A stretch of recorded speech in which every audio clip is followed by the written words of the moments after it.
Bom dia, boa tarde, boa noite, sexto ano. Tudo bem com vocês, pessoal? Espero que sim.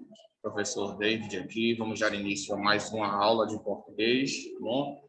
E aí a gente vai dar continuidade aos estudos acerca da interpretação textual, como nós já estamos trabalhando aí, tá bom? E aí no capítulo 4, na aula passada, a gente falou sobre algumas figuras de linguagem, como, por exemplo, a ironia, o anacoluto, a antítese, pleonasmo, a elipse, catacrese, enfim, várias figuras de linguagem que vocês podem perceber aí nas páginas 196 até a página 199, tá bom?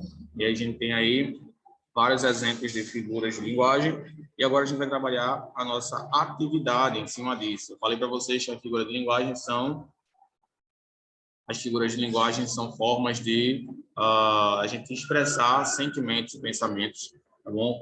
Utilizando uma linguagem mais figurada, tá bom? Não é, ou seja, é o oposto da linguagem literal, da fala literal, e sim a linguagem figurada, beleza? E aí a gente vai dar continuidade aqui com algumas atividades de práticas linguísticas que nós temos aqui na página 200, página 200. Bom, vou pedir que vocês peguem seus livros de interpretação textual e abram aí na página 200. Vamos realizar as atividades para finalizarmos o nosso livro. Enquanto vocês pegam o livro de vocês, eu vou aproveitar para colocar o nosso cabeçalho, tá bom? Página 200.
Pronto, pessoal. E aí a gente tem na página 200 a primeira atividade, né? Ele já começa aí com um cartaz, um banner, uma pessoa aparentemente comendo um planeta, né? O planeta espetado no garfo. E aí diz o seguinte: estamos devorando o planeta. Isso foi uma edição da revista Veja em 2009. Primeiro, aí já começamos, após fazermos a análise dessa imagem, já temos aqui algumas questões. Primeiro, qual é o sentido da expressão devorando o planeta empregada na manchete? A gente já começa a utilizar aqui, pessoal, a linguagem figurada. E aí ele já dá o primeiro exemplo aí, que é estamos devorando o planeta. Ele quer saber o que isso exatamente significa. Qual é exatamente o significado dessa expressão, devorar o planeta?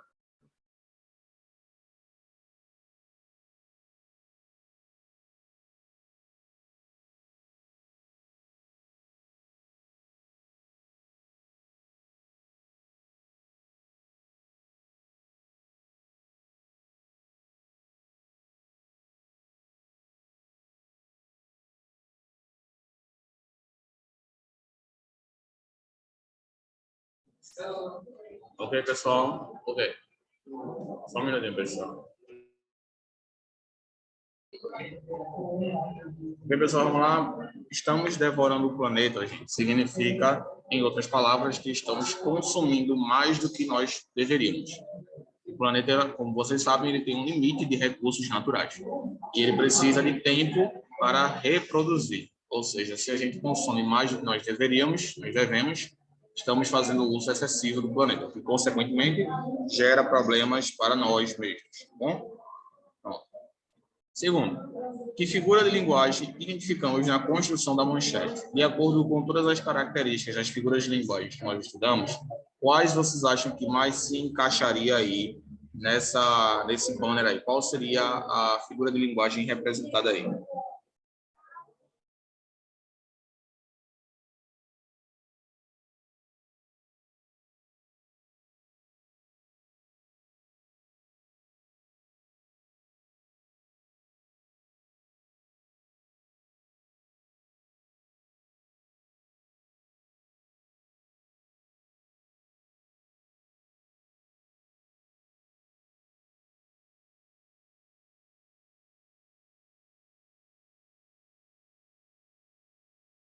Nesse caso, pessoal, a gente tem a metáfora.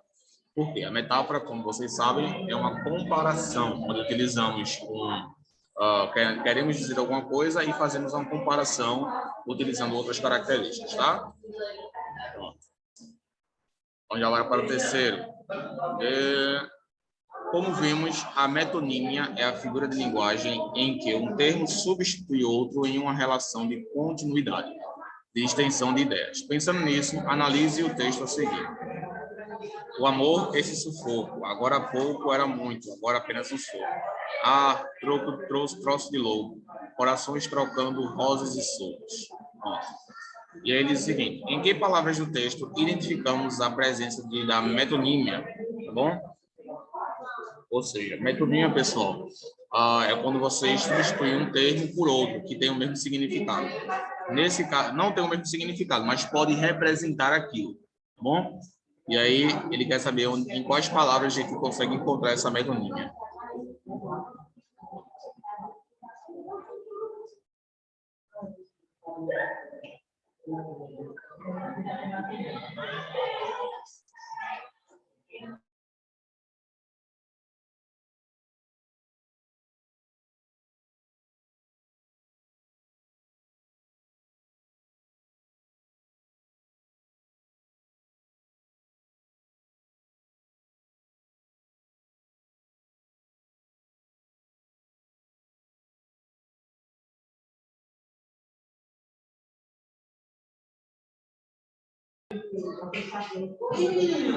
Pessoal, encontramos duas palavras aí, tá?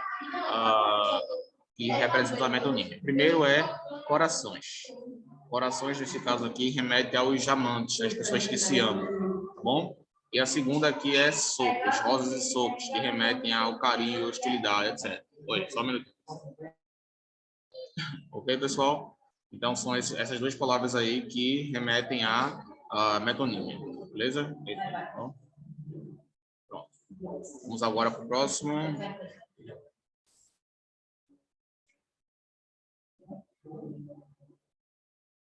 Pronto.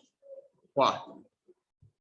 Nos textos abaixo, identifica os trechos. Isso aqui está respondendo, já está respondendo aqui para vocês, então a gente não vai precisar pausar, só vou apenas fazer a resolução para vocês. Nos textos abaixo, identifica os trechos em que a linguagem conotativa. Conotativa, pessoal, como vocês sabem, é a linguagem figurada, ou seja, é o oposto da linguagem denotativa, que é a linguagem literal. Os nobres estavam enlouquecidos pelas novas possibilidades de consumo de especiarias. Especiárias eram produtos vindos do Oriente que tinham um pequeno volume, mas um alto valor no mercado europeu.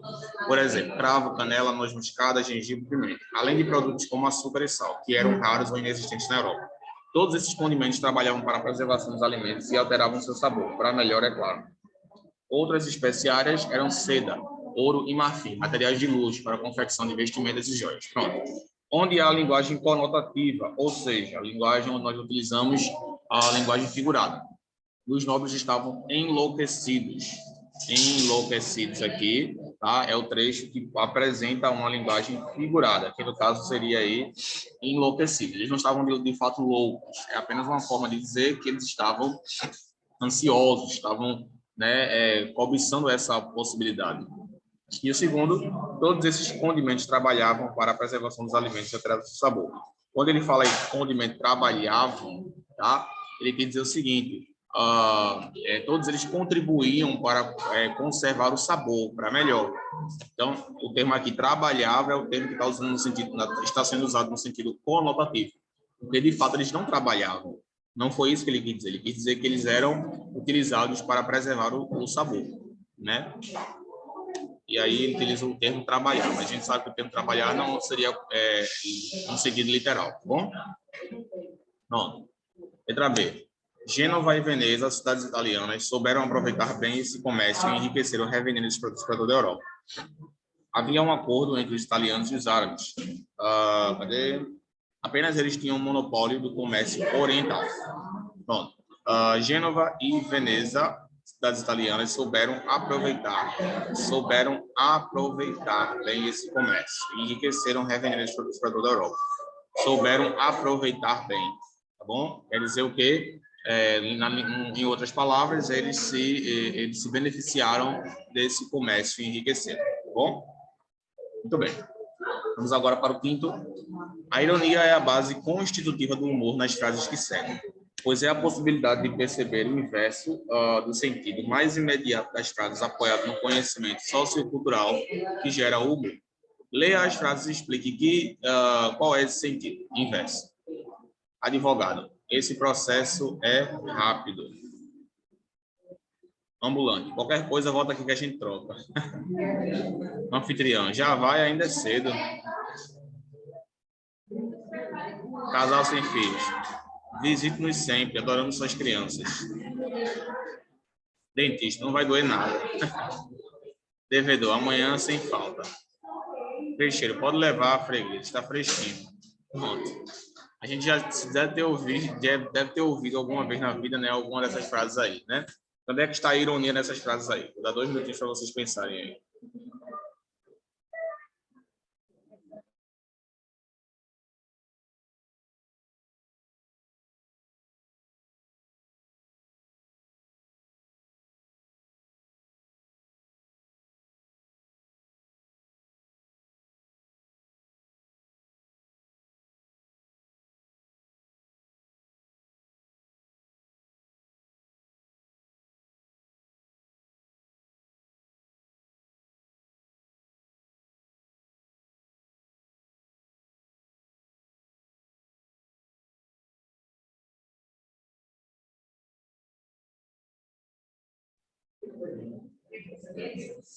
Bom, pessoal, quando o advogado fala esse processo é rápido, a gente já sabe que esse processo vai ser lento, viu? É sempre assim. Ambulante, qualquer coisa, volta aqui que a gente troca. Ele não vai trocar, tá? Qualquer problema com a mercadoria, ela não será trocada. Anfitrião, já vai, ainda é cedo. Ou seja, já quer que você vá embora. Casal sem filhos. Visite-nos sempre, adoramos suas crianças. Não volta a nos visitar, não gostamos de crianças. Dentista, não vai doer nada, vai doer sim. Devedor, amanhã sem falta de pago. Não vai pagar não, viu? Peixeiro, pode levar, freguês, está fresquinho. Tá certo, tá fresquinho sim, viu? Talvez vocês não conseguiram responder, não tenham conseguido responder essas perguntas, porque talvez vocês nunca passaram por essa situação. Talvez vocês nunca, de fato, tenham passado por isso. Mas quem já passou sabe que todas as frases aí são ironias, né? São frases irônicas, porque elas, de fato, nunca acontecem. Por exemplo, quando o Delician fala não vai doer nada, a gente sabe que vai doer. Ou quando o Borro fala que qualquer coisa, se voltar, se quebrar, volta que a gente troca. A gente sabe que ele não vai trocar, né? Ou que o objeto com certeza vai quebrar, né? Bom, vamos lá agora para o texto 2. Mundo grande. Não, meu coração. Não, meu coração não é maior que o mundo. É muito menor. Nele não cabem nem as minhas dores. Por isso gosto tanto de me contar. Sexto. Nesses versos, o poeta expressa certo exagero nos seus sofrimentos. Que figura de linguagem é caracterizada pelo exagero?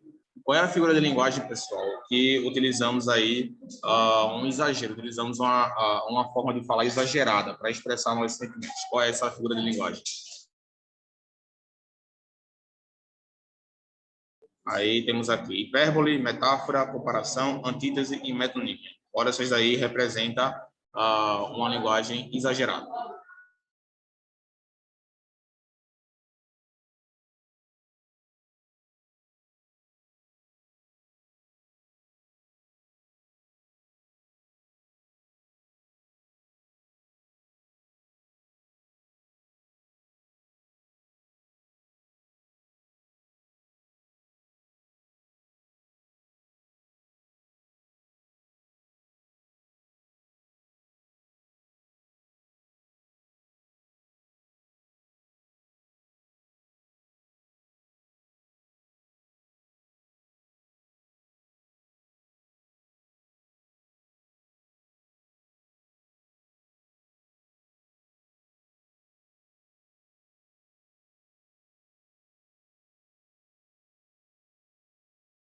Nesse caso aí, pessoal, a gente tem uma hipérbole.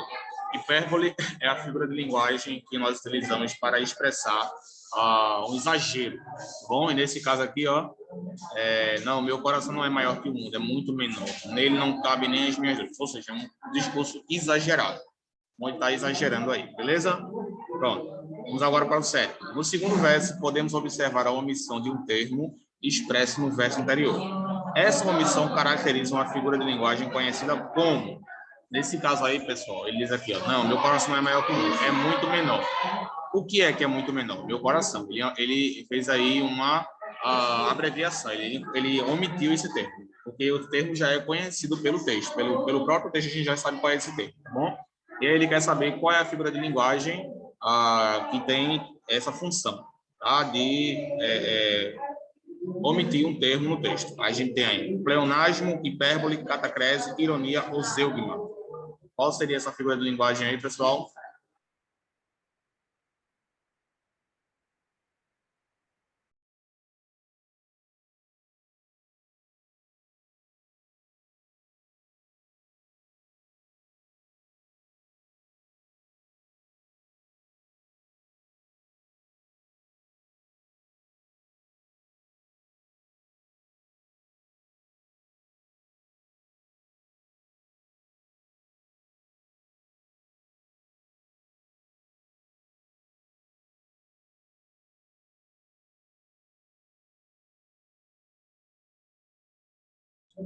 Então, pessoal, nesse caso aqui temos o zeugma, é a resposta correta, que é a figura de linguagem responsável por omissão de uma parte do texto, tá bom?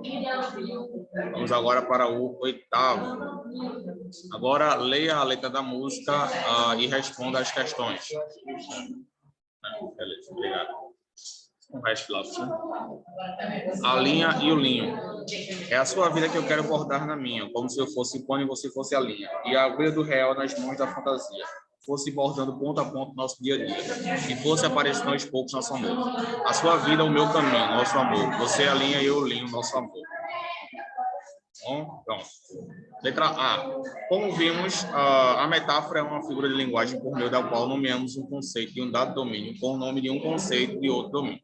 Exatamente como ocorre nesse texto, com as palavras linho e linha. O que representam esses substantivos no texto? Ele quer saber aqui, pessoal, o que é que esse linho e linha, nesse caso aí, significa, nesse contexto aí.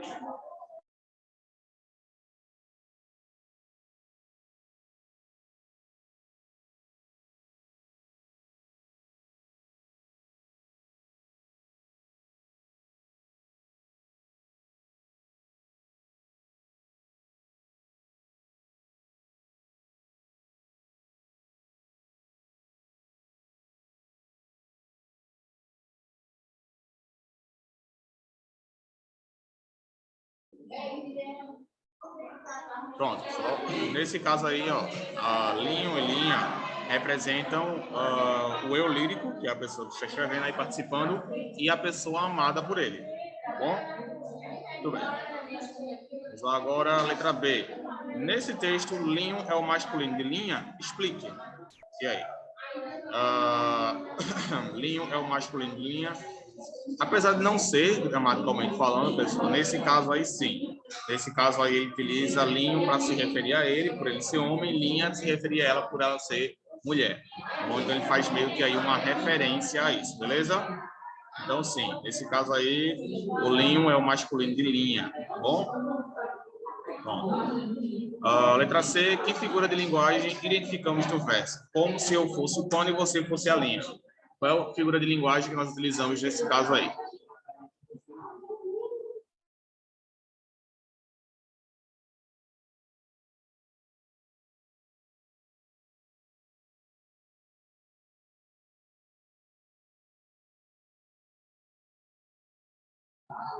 Está fácil. Ó, como se eu fosse o Tony e você fosse a linha. Ou seja, nesse caso aí a gente tem uma comparação.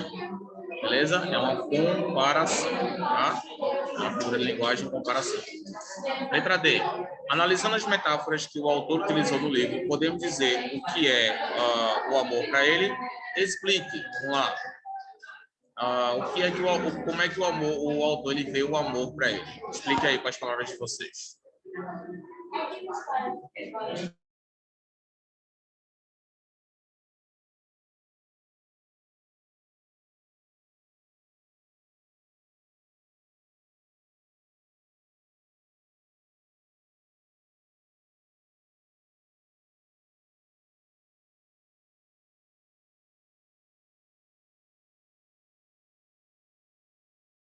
Ó, como diz aqui mesmo, baseado no texto, as metáforas nos levam a perceber que para ele o amor se faz como um bordado, ponto a ponto. Vamos agora para o nono. Custando apenas 50 centavos, a fim de alcançar todas as camadas sociais de leitores, o jornal pernambucano Aqui PE é conhecido por suas manchetes quase sempre dotadas de ambiguidade e intenções irônicas e humorísticas, fazendo uso da linguagem conotativa para aproximar o leitor e tornando atrativas as notícias circulares. Em uma de suas manchetes, por exemplo, referente ao reforço da Operação Lei Seca durante o Carnaval de 2018, o título Se Beber e Dirigir é Cana na Serra estabelece um jogo semântico entre o sentido anotativo da palavra cana, explorado nesse caso em razão de sua presença no preparo de bebidas alcoólicas, servindo também de sinônimo para aguardente.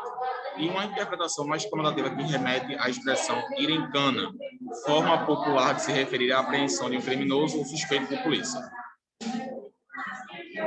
Pronto. Pensando nisso, reflita e opine. Além do baixo custo de seus exemplares, você acredita que essas estratégias são, de fato, eficazes para a popularização do jornal? Letra B. Até que ponto as notícias podem receber esse tipo de tratamento sem que haja perda de credibilidade? Se há algum jornal com perfil semelhante ao do Aqui PE em região que você mora, vocês podem fazer essa reflexão aí, tá bom?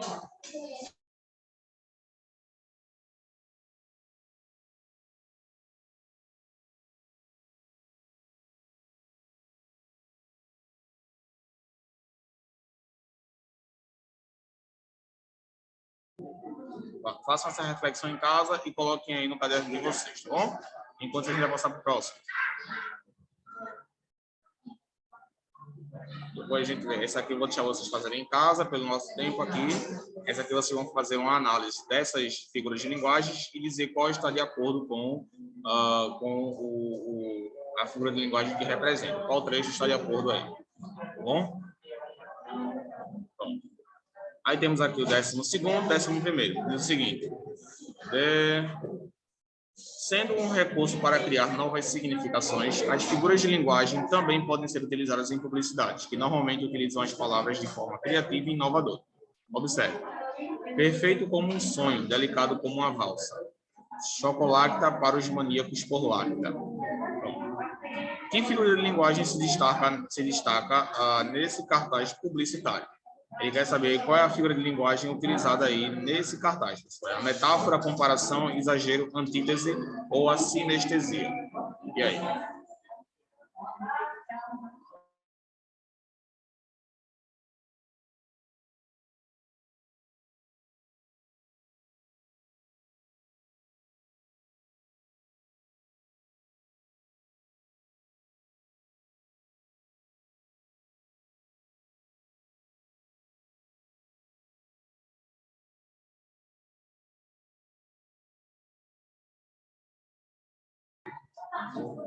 Nesse caso aí, pessoal, ele utiliza a comparação. Ó. Perfeito como um sonho, delicado como uma valsa. Então, esse como aqui, ele está fazendo uma comparação. Tá bom? Então, a figura de linguagem que foi utilizada aí foi a comparação. Tá bom, pessoal? Muito bem. Então, gente, finalizamos aqui, tá bom? Nosso livro, como eu falei para vocês. Temos algumas outras atividades ainda, claro, que são referentes o assunto que a gente já viu. São os dígrafos, ditongos, etc. A gente já estudou isso daí, tá bom? Isso é apenas um resumo, então a gente vai finalizar aqui. Professor, mas ainda existem outras páginas do livro. Pessoal, como eu tenho falado para vocês já há um tempo, como tivemos um período pandêmico, precisamos reduzir aí algumas aulas. Então, filtramos o mais importante. O certo seria a gente ter aula todos os dias, se vocês estivessem assistindo as aulas presencialmente, mas vocês estão assistindo as aulas remotamente. Então, a gente precisa dar um jeito de conseguir dar todo o conteúdo para vocês de forma mais sintetizada. Até porque aqui na aula gravada, a aula flui melhor, mais rapidamente. Porque a gente não tem interrupção, a gente não tem tirar solução de dúvida, né, resolução de dúvida, a gente não tem nada disso. Então, a aula ela é mais rápida. Consequentemente, a gente consegue abordar o conteúdo mais rapidamente. Então, esse livro aqui de português, ele é um livro de complementar. Ele complementa as atividades do livro de gêneros e atividades do livro de português de gramática.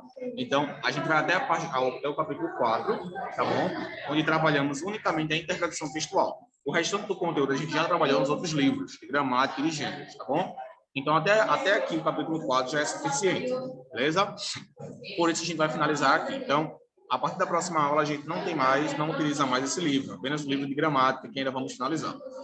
E no dia 6, dia 6 é a nossa última aula gravada. A partir do dia 6 em diante, não teremos mais aula gravada, tá bom? Professor, mas as aulas só acabarão no dia 16, no dia 15, para quem está presencial. Para quem está assistindo as aulas remotas, vai acabar dia 6.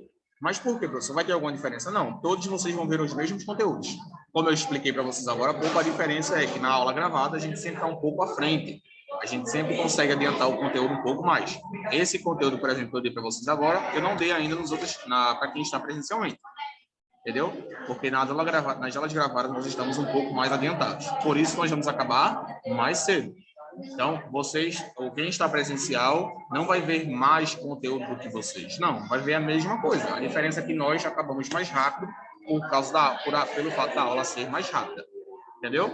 Então, dia 6 é o nosso último dia de gravação. Tá bom, pessoal? Vejo vocês na próxima aula de gramática. Finalizamos aqui a aula de interpretação textual, tá bom? Então, vejo vocês na próxima aula. Fiquem com Deus, tenham uma ótima semana. E qualquer dúvida, estou à disposição do Clésio. Então, pessoal, tchau.